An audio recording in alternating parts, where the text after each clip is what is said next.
Армысыздар достар, бүгін 16 қыркүйек 2025 жыл біз Түркістан облыстық сотының алдында тұрмыз. Дәл қазір сотта біз жеңіп шықтық.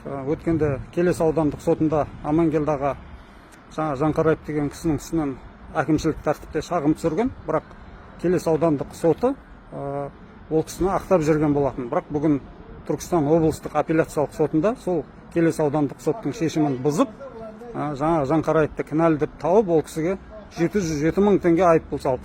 Осыған байланысты сіз не айтасыз аға? Мынау Түркістан облыстық сотының судьясы Ахметжан Ержанов бүгін Қарақылды Қақжарды әділ шешім шығарды. Яғни Келес аудандық сотының судьясы Мадияр Ботабековтің маған көрінеу жала жапқан Жүсіпбек Жанқараевты ақтап жібергені туралы мен 10 қыркүйек күні не болар екен деген пост жазған. Мінекей, сол соттың бүгін жалғасы болды.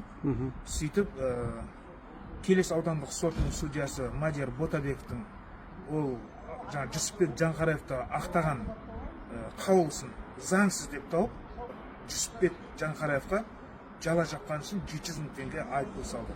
Жариялы қаулы 2025 жыл 16 қыркүйек Түркістан қаласы Түркістан облысы сотының қылмыстық істер жөніндегі сот алқасының судьясы Ержановтың төрағалығымен Қатшоқты Оразбайдың отыруында жәбірленуші Батырбековтің әкімшілік құқық бұзушылық туралы іс қозғалған тұлға Жанқараевтың қатысуларымен өзінің ашық сот отырысында Келес аудандық сотының 2025 жылы 25 тамыздағы Жүсіпбек Жанқараевқа қатысты қаулысына жәбірленуші Батырбековтің апелляция шағымымен келіп түскен әкімшілік құқық бұзушылық туралы істі қарап, әкімшілік құқық бұзушылық туралы кодекстің 839 бабы 1 бөлігінің 3 тармағын басшылыққа алып сот алқасы қаулы етті. Келес аудандық сотының 2025 жылы 25 тамыздағы Жүсіпбек Жанқараевқа қатысты қаулысының күші жойылып, жаңа қаулы қабылдансын. Жүсіпбек Жанқараев әкімшілік құқық бұзушылық туралы кодекстің 73-3 бабының 2 бөлігінде көзделген әкімшілік құқық бұзушылықты жасағаны үшін кінәлі деп танылып болған 707.760 теңге әкімшілік айыппұл салу жазасы тағайындалсын. Жәбірленуші Батырбековтің апелляция шағымы қанағаттандырылсын. Соттың шешіміне разысыз ба? Соттың шешіміне разымын. Тағы айтарыңыз бар ма? Ешқашан тоқтатпай күресу керек. Заң аясында күресу керек.